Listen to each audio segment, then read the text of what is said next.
नमस्कार साथियों, आप सभी का स्वागत है देव साधना अपने चैनल पर। तो हम आइए आज बात करते हैं महाभारत की सीख, कर्ण वध का प्रसंग। श्री कृष्ण ने अर्जुन से कहा कि जब कोई अधर्मी संकट में फंस जाता है तब ही उसे उसके धर्म की याद आती है।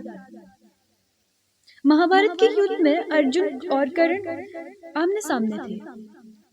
तभी कर्ण के रथ पर पहिया फंस गया। वह रथ नीचे उतरा और उसने अर्जुन से बाण ना चलाने की बात कही।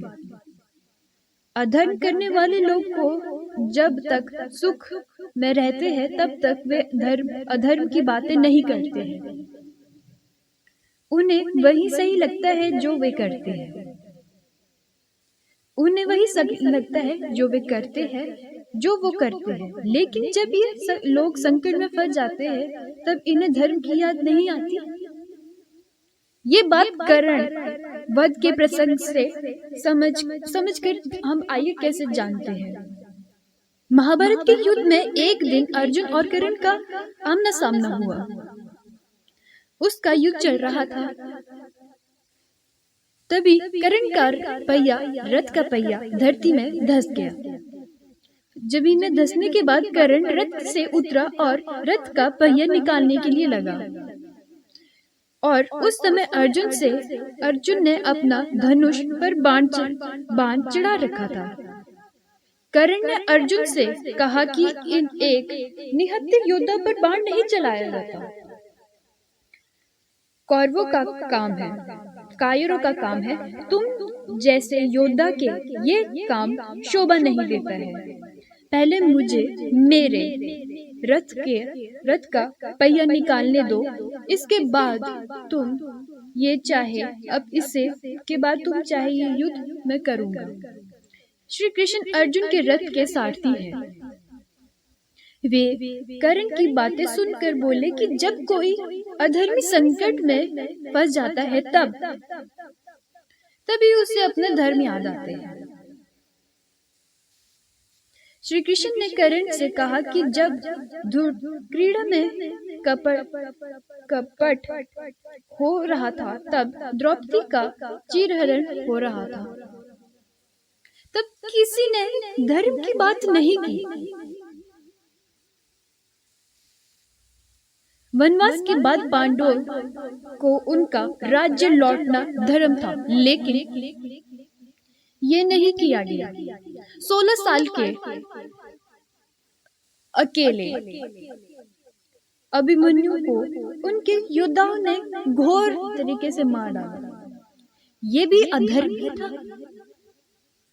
उस समय कर्ण का धर्म कहाँ था?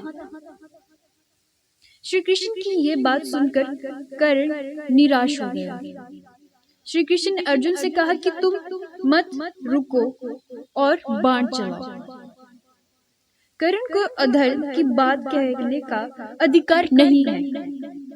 इसने हमेशा अधर्म का ही साथ दिया है। अर्जुन ने श्री कृष्ण के कहने पर कर्ण की ओर बाण छोड़ दिया। कर्ण ने हर बार दुर्योधन के अधार्मिक कार्यों में सहयोग दिया था। इसी वजह से वह अर्जुन के हाथों मारा गया। यदि हम ऐसा अतिरिक्तियों का वध करते हैं तो हम पर पाप चढ़ेगा। अतः यह उचित नहीं होगा कि हम धृतराष्ट्र के पुत्रों तथा उनके मित्रों का वध करें। हे लक्ष्मीपति कृष्ण, इससे हमें क्या लाभ होगा?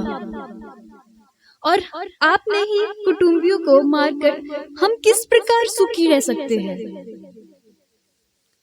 तात्पर्य: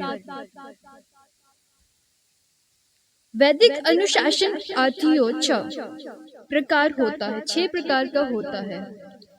विष देने वाला, घर में अग्नि लगाने वाला, धातु हथियार से आक्रमण करने वाला, धन लूटने वाला, दूसरों की भीड़ भूमि हड़पने वाला तथा पराई स्त्री का अपहरण करने वाला, ऐसे आतिथियों का तुरंत वध कर देना चाहिए, क्योंकि इसके वध से कोई पाप नहीं लगता।